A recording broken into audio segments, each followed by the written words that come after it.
KB6 Facts presents 7 Ways to Focus on Yourself. 1. Get better acquainted with yourself. Building a strong self-relationship is a great way to return your focus to yourself. Getting to know you. Think of yourself as a fascinating person you want to befriend, but instead of striking up a conversation with yourself, though that's okay, too, try keeping a daily journal of your routine, conversations with friends, emotions, hobbies, personal frustrations, anything that comes to mind. Making a list of experiences you'd like to have. Challenging yourself to try something new each day. Identifying, through lists or journaling, your key likes and dislikes.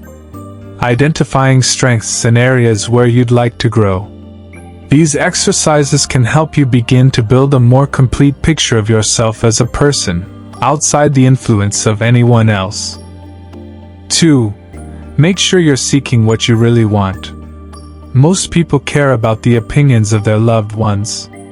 Sure, you don't automatically do everything your family or friends suggest, but you do carefully weigh their guidance when trying to make a decision.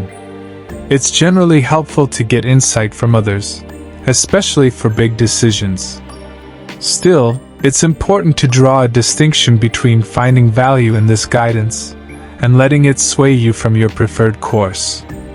The difference sometimes gets a little blurred, and you may not even realize at first that your dreams are actually someone else's dreams. Maybe you've had little luck with dating. Your loved ones reassure you that eventually you'll find the right person and encourage you to keep trying, since getting married and having children are important parts of life, right? 3. Create a self-care plan. In its most literal sense, focusing on yourself revolves around self-care practices that meet your needs. Self-care allows you to turn your attention toward yourself in a fundamental way.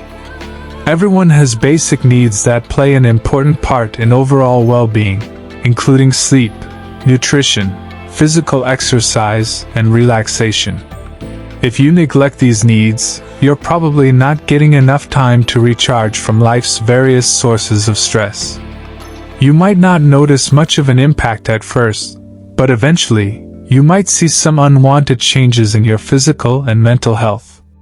To get started with self-care, make time for physical activity. Add mood-boosting foods to your diet. Give meditation a try. Write or draw in a mood journal. Read a book. Aim to spend 2 hours in nature each week. You don't have to do every single one of these.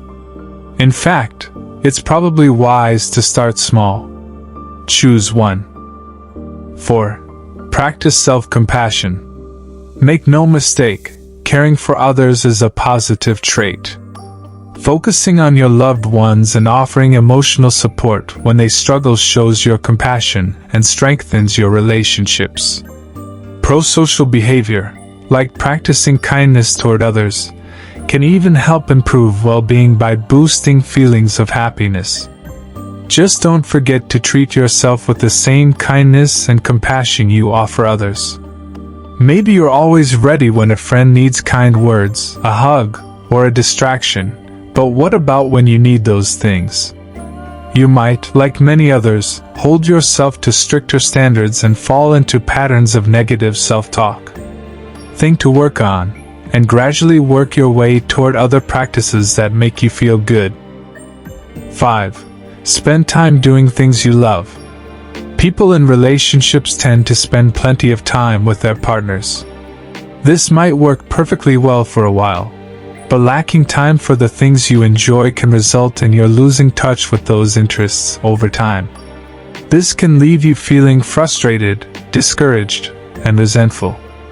Everyone needs time to pursue their own hobbies, and it's pretty rare two people will want to do exactly the same thing all the time. Even when you're very close, spending some time on your own and with other loved ones can still improve the health of your relationship.